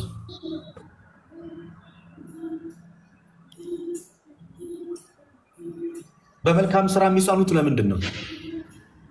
የእግዚአብሔርን መንግስት ለመውረስ ኮንቨርሴሽን በቃ ይህን ነው የምናወራው እኮ በቃ አለቀ። ሰው በመልካም ስራ የሚጸና የእግዚአብሔር መንግስት ለመውረስ ነው። ሁላችሁም አንድ ሼክ የምትለዋን እንትን ከታች አስቀምጡልኝ ኢሞጂ። በቃ አለቀ። ይሄን ያህል ሲምፕል ነው መጽሐፍ ቅዱሱን ለመረዳት። የምሬን ነው የምልህ። ይሄንን እኮ የተጻፈውን ነገር እኮ መካድ አይደለም ልደትዬ። አሁን እኮ ያለውን ሁሉ መጽሐፍ ቅዱሳዊ እውነት ስለሆነ እኔ በራሴ መንገድ የምተረጉመው ነገር አይደለም። ዋናው ስለ ድህነት ስለሆነ ግልጽ ነው። የእግዚአብሔር መንግስት መውረስ ድነት ነው እኮ አይደል የምናወራው? ስለመዳን መሰለኝ ነው። 100% እኮ እሱ የምንቀበለው ነው። ግን ስራህን የመዳኛ ዋስትና አድርገህ ማስቀመጥ አትችልም ነው አሁን ትልቁ የመዳን ዋስትና፣ የደህንነት ዋስትና አድርገህ ልታስቀምጠው አትችልም። ይኸውልህ መዳናችን ዋስትናው ክርስቶስ ኢየሱስ ነው። የመዳናችን ዋስትና በቃ በዚህ እንተማመናል። እሱ ጋር ብቻ አይደለም። ብቻ አትሸረፈዋ። አንዴ ቆይ ልጨርስልህ። የክርስቶስ ስራና የእኔ ስራ ሲደመር ሊሆን አይችልም። አንድ ጊዜ አዳምጠኝ። ኦርቶዶክሳዊውን ወይም ደግሞ ክርስቲያናዊውን አስተሳሰብ እንድትይዘው ስለምፈልግ ዋስትናችን ክርስቶስ ኢየሱስ ነው። አለቀ። እሱ ላይ ለመጨመር አይደለም። ይሄንን 100% ዘጋልኝ። አንድ አዳምጥ። በስመ አብ በጌታ በኢየሱስ ክርስቶስ ምንድን ነው? በዚህ ልማ አትገስጸኝ። በዚህ ልክ አላስቸገርኩም። እሺ ቀጥል። አስጨረሰኝ እንጂ ያስወራኝ። በስመ አብ ያውም በቤቴ እኔ አገር ልጅ ነብዬ እኮ ነው እንደዚህ ታግሼ ማማከም። እሺ ልደት ዋስትናችን ሁሉም ነገር የተያዘው በእግዚአብሔር እጅ ነው። አማኞች ግን መጽናት አለባቸው በመልካም ስራ። ምንም እንኳን ዋስትናው ሰጪው ነሺው እግዚአብሔር ቢሆንም አማኞች ግን በመልካም ስራ መጽናት አለባቸው ወይንስ የለባቸው? አለባቸው። ልደት ቴንክ ዩ። በቃ በመልካም ስራ መጽናት ሼክ ማድረግ እንችላለን። በመልካም ስራ ማድረግ እንችላለን። ስለዚህ አሁን እንድትረዳ የምፈልገው ነገር ምንድን ነው? እምነት ብቻ የተባለው ትምህርት ስህተት ነው። በመልካም ስራ መጽናትም ያስፈልጋል። እንተማመናለን። እሺ ያንተ ኮንክሉዥን አሁን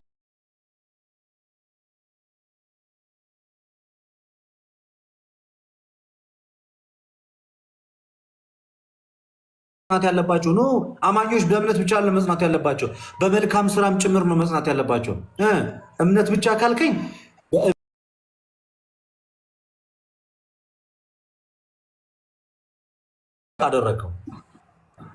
አላደረኩትም።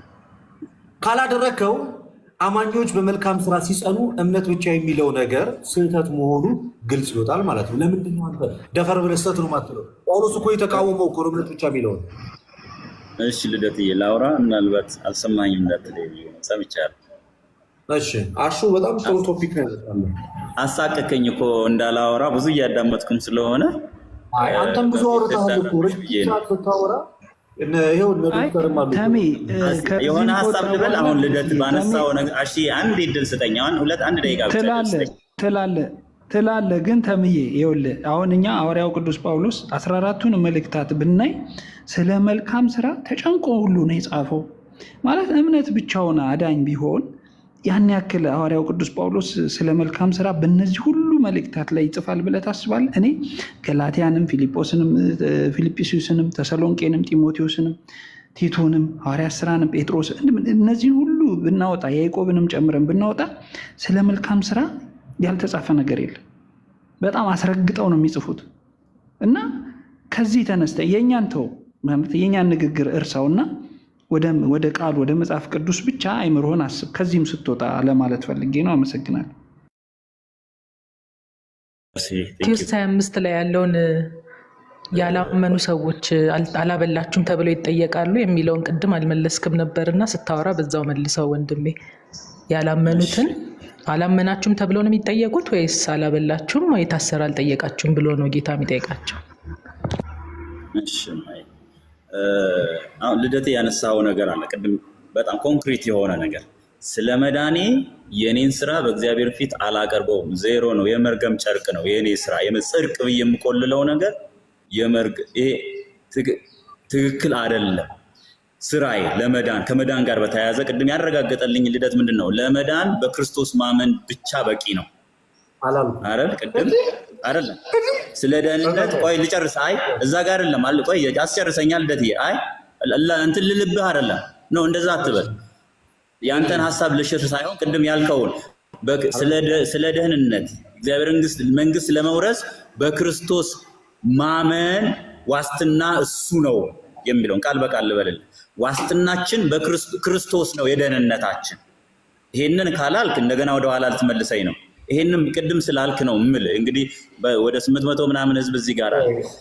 ዋስትናዬ የኛ ስራ አይደለም። ዋስትናችን በክርስቶስ ማመናችን ነው። ነገር ግን ቆይ ልጨርሳ። ያመነ ደግሞ በስራ መጽናት አለበት። ካልጸና ምን ይላል? የእግዚአብሔር መንግስት አይወርስም ነው። በስራ ማጽናት አለበት የሚለውን ነገር ከሆነ በዚህ አንደርስታንድ ላደርግ እና ልቀበልህ ነው። በእምነት ብቻ የሚለውን ዶክትሪን የፕሮቴስታንት ዶክትሪን እኔ የማምነው የእግዚአብሔርን መንግስት ለመውረስ ወይስም የእግዚአብሔር ልጅ ለመሆን በክርስቶስ ማመን የዘላለምን መንግስት የእግዚአብሔር መንግስት መወርሰው በክርስቶስ በማመን ነው። ያ የክርስቶስ ስራ የዘላለም ደህንነቴ ነው። በዛ ደህንነት ውስጥ ደግሞ አሁን አምኖ መጽናት አለ።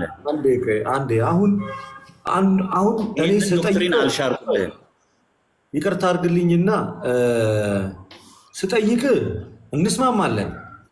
ከዛ ደግሞ መልሰ ደግሞ በእምነት ብቻ ነው ወደሚል ትሄዳለህ። በመልካም ስራ መጽናት የዘላለም ሕይወት ወይም ወደ እግዚአብሔር መንግስት እንድትገባ ያደርጋል ወይ ብዬ ስጠይቅ ጥቅሱን ሳቀርብልህ እዛ ጋር እንስማማና ተመልሰ ደግሞ ወደኋላ ተመልሰዋለህ። እኔ የገባኝ ነገር ልክ ቃሉ ሲነበብ እሺ ትለኝና እምነትን ስጠይቅ ደግሞ ትክደዋለህ። አሁን ዶክተር ማለች አሴም ማለ ሌሎችም አሉ። እኔ በእምነት ብቻ የሚል ነገር ተናግሬያለሁ ወይ? እኔ አልወጣኝም ከነጭራሹ። እኔ የተናገርኩት ነገር ምንድን ነው? በእምነት ብቻ ሳይሆን የደህንነታችን ዋስትና ክርስቶስ ነው ያለው። እኔ አለው አይደለ? እዚህ ጋር ያልሞትኩት እኔ አለው አይደለ? ስለ እምነቴ መናገር ብቻ የሚለውን አንተ አላልክም። አንተ ብቻ የሚለውን አላልክም። ልመስክርልህ። እሺ ቴንኪው ተምዬ። እኔ ሙሉ ሰው ነኝ አይደለ? እኔ ሙሉ ሰው ነኝ። እኔ ልናገር አሁን ምን ስላልኩኝ ስለምን እንደተናገርኩኝ ስለምን እንዳወራው እኔ እዚህ ጋር ሙሉ ሰው አለው። እኔ እናገራለሁ። ምንድን ነው ያልኩት? እኔ ባጭሩ ኤፌሶን 2:8 አንስቼ አዎ ያለ ስራ የሆነ የእግዚአብሔርን ልጅነት አግኝተናል በምስጢራት በኩል እንደሆነ መቼስ ባልናገረውም የኔ ክርስቲያን ወንድሞች ትረዱኛላችሁ። ያለ ስራ በሆነ የእግዚአብሔርን ልጅነት አግኝተናል።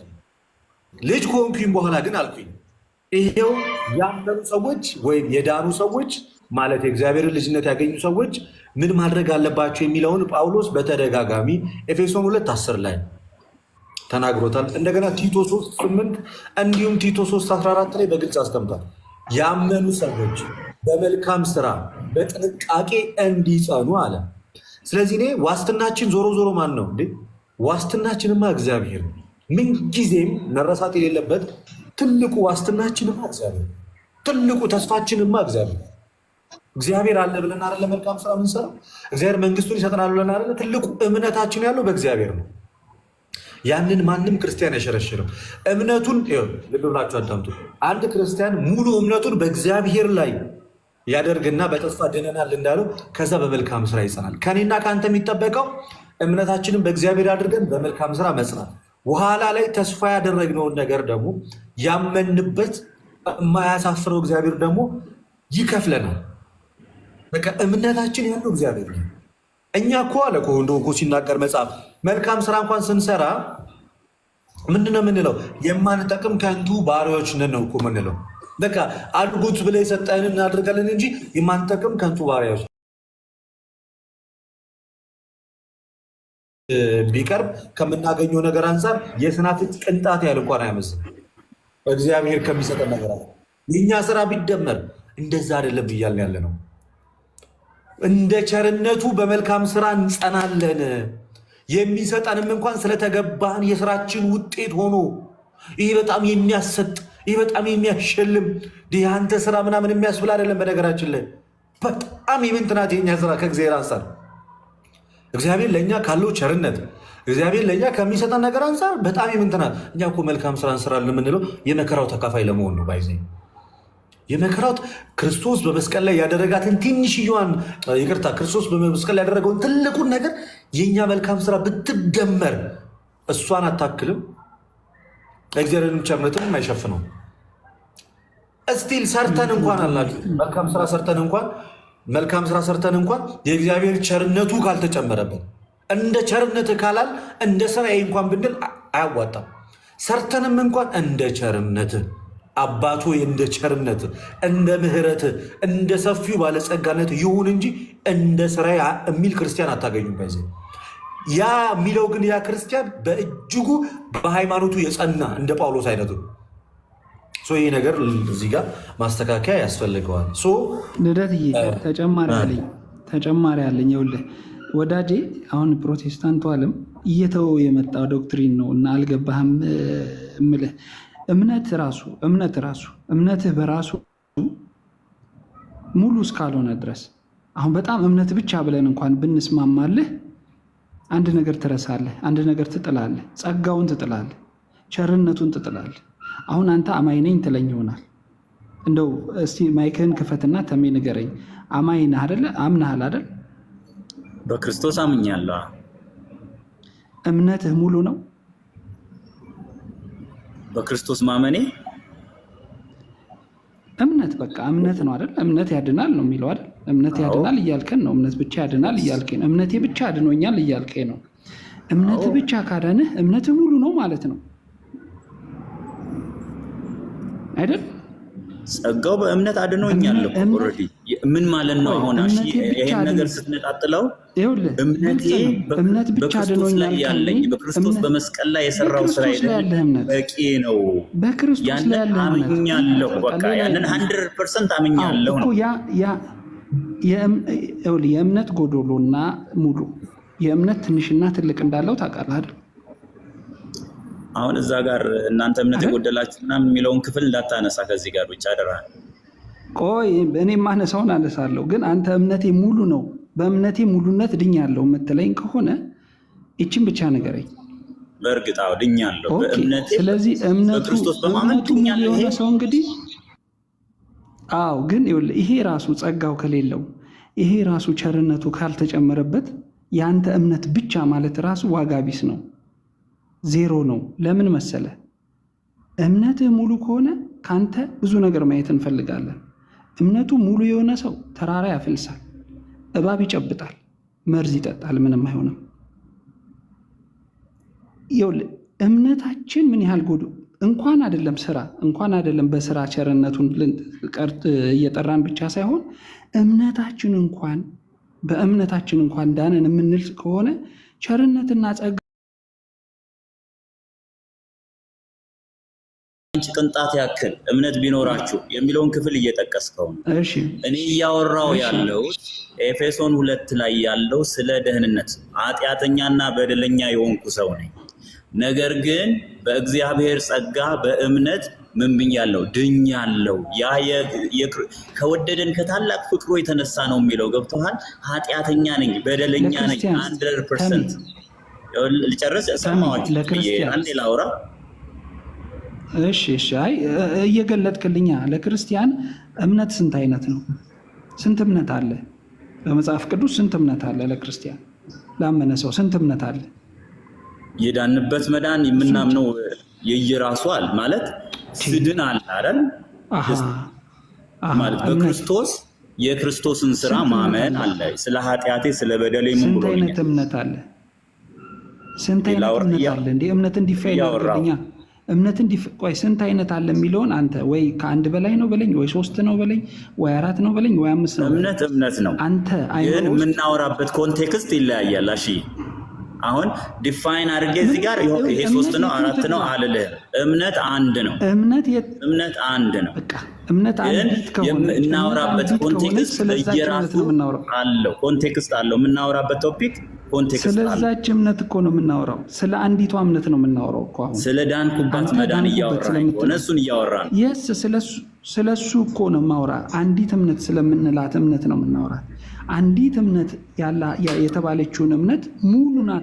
እስኪ ከዶክተር ጋር ናውሩ ለፋም ድል እንስጣት። እሺ ረጅም ሰዓት ስለሆነች ከገባች ዶክተር እስኪ ቀጥይ። እስኪ አንቺም እስኪ ትንሽ ሌላ ሰው ደግሞ ሌላ ካለ ከሌላ ሰው ጋር ቀጥይ። ቆይ አንቺ ትንሽ ብሬክ እናድርግና ትዕግስት የቅድም ሰላም ልበላችሁ። ልደትዬ ማሹም ሁላችሁም ሰላም ብያለሁ፣ ከላይም ከታችም። ቅድም ግን ጥያቄ ጠይቄው ነበር፣ እሱን ይመልስልኝና እናንተ ቀጥሉ። ማቴዎስ 25 ላይ ያሳየኸው ጥቅስ ላይ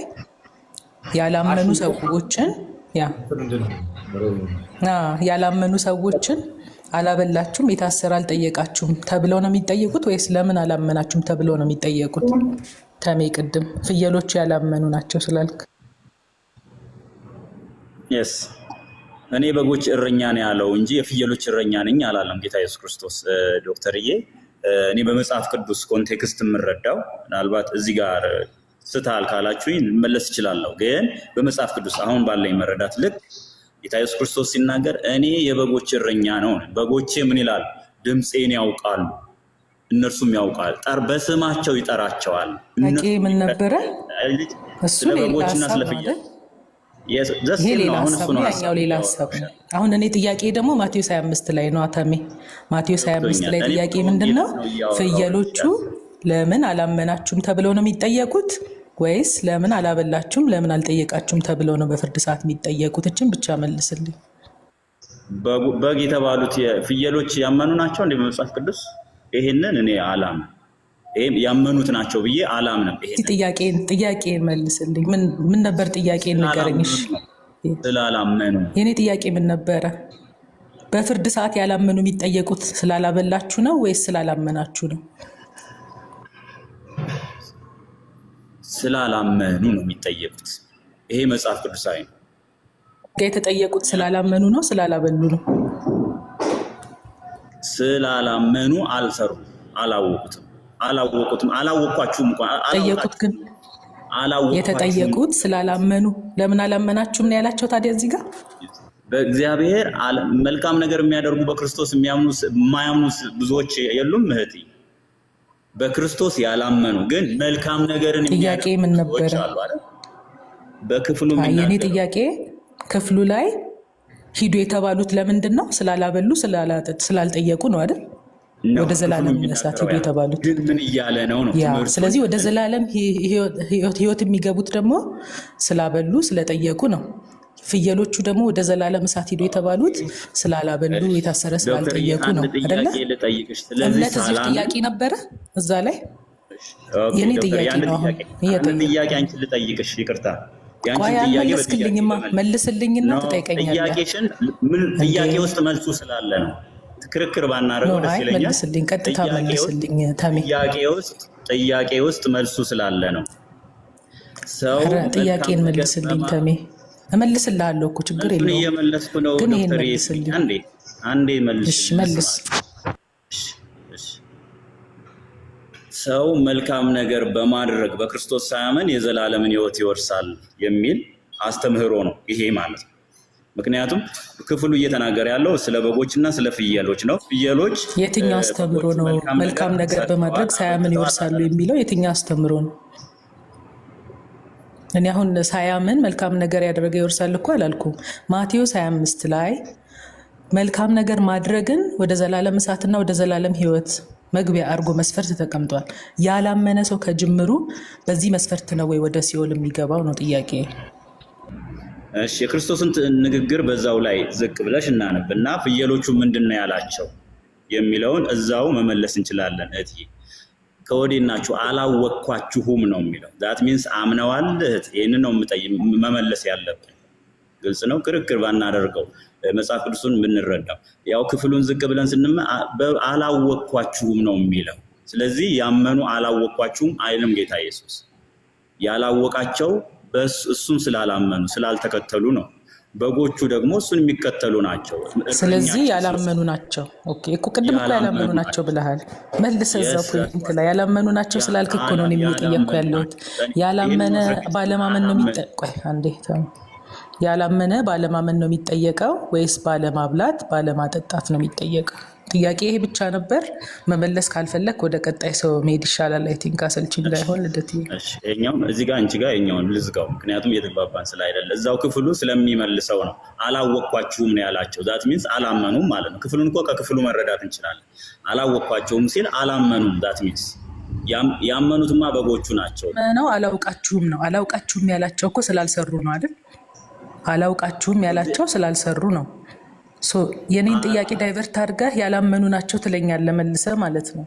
ያላመነ ሰው በመልካም ስራ ያልታወቁት ስላላመኑ አላወቃቸው። እስቲ ያሳየኝ እንደዛ የሚለው የቱ ጋር ነው? ስላላመኑ ነው አላውቃቸውም ያለው። በጣም ይቅርታ እና በጣም እንትን ነርቨስ ያደርጋል ያሁኑ አባባል። አሁን ብራብ አላበላችሁኝም ብጠማ አላጠጣችሁኝም የሚላቸው የማያምኑትን ነው እያልከን ነው። የማያምኑትማ ይሄ እንዴት ጥያቄ ሆኖ ይቀርብባቸው? እሺ ክፍሉን በደንብ እስኪ ክፈቱትና ክፍሉን እናጥነው። ግዴላችሁ ነው የምናውቀው ከልጅነት እስከ እናንበው፣ ታውቁታላችሁ። እኔ ደግሞ እናንበውና እንረዳው። እሺ ችግር የለም፣ ክርክር ባናደርገው ክፍሉን አውጡትና ኮንቴክስቱን አይተን ከዶክተር ጋር ቀጥል። እኔ ምንም አላልኩኝም። ክፍሉን ክፈቱትና እናንበው። ልጃለው በዚያን ጊዜ ይላል ከ41 ጀምሬ ላንብብልን። በዚያን ጊዜ በግራው ያሉትን ደግሞ ይላቸዋል፣ እናንተ እርጉማን ለሰይጣንና ለመላእክቱ ወደ ተዘጋጀ ወደ ዘላለም እሳት ከኔ ሂዱ ይላቸዋል። ተርቤ አላበላችሁኝምና፣ ተጠምቼ አላጠጣችሁኝም፣ እንግዳውኝ አልተቀበላችሁኝምና፣ ታርዤ አላለበሳችሁኝምና፣ ታምሜም ታስሬም አልጠየቃችሁኝም። እነርሱም ደግሞ መልሰው ጌታ ሆይ አሉት። ኢማጅን ያላመኑ ናቸው ጌታ ሆይ የሚሉት። ጌታ ሆይ ተርበህ ወይስ ተጠምተህ ወይስ እንግዳ ሆነህ ወይስ ታርዘህ ወይስ ታመህ ወይስ ታስረህ መቼ አይተን አላገለገልንህም ይሉታል። ያን ጊዜ ነው እውነት እውነት እላችኋለሁ ከዚህ ከሁሉ ከሚያንሱ ለእነዚህ አንዱ ስላላደረጋችሁት ለእኔ ደግሞ አላደረጋችሁም ብሎ ይመልሳቸዋል። እነዚያም ወደ ዘላለም ቅጣት፣ ጻድቃን ግን ወደ ዘላለም ሕይወት ይሄዳሉ። ታዲያ እዚህ ጋ የቱ ነው ስላላመኑ የሚለው? አንድም ቦታ አላገኘውም። ከዛ ይልቅ ይሄ የስራ መስፈርት ወደ ዘላለም ቅጣት እንደወሰዳቸው ነው የሚያሳየው። ያላመነ ሰው ምንድን ነው የሚጠየቀው በፍርድ ሰዓት ነው የኔ ፖይንት። በዚህ ጥቅስ መሰረት ያላመነ ሰው ሲሄድ ስላላመነ ነው የሚሄደው ወይስ የተራበን ስላላበላ? ይሄን አሁንም ደግሞ የምነግርሽ ስላላመነ ወደ ቅጣት የሚገባው። ምክንያቱም እዚህ ጋር ግን ምክንያቱ ወደ ዘላለም ቅጣት የገቡበት ምክንያት ምንድን ነው? እዚህ ጋር አላደረጋችሁም ተብሎ የጠየቃቸውና ወደ ቅጣት እንዲገቡ ያደረጋቸው መልካም ስራዎች ናቸው። ክላሽ አያደርግም አንተ ካልከው ጋር። ይሄ መጽሐፍ ቅዱስ እውነት ምንድን ነው አሴ ጀነራል ማወቅ ያለብን በእርሱ ጨርሻለሁ። ከዚህ በላይ እርሱ በማመን ነው እንጂ እግዚአብሔርን መንግስት የሚወረሰው በስራም ጭምር ነው የሚል መጽሐፍ ቅዱሳዊ እምነት አይደለም።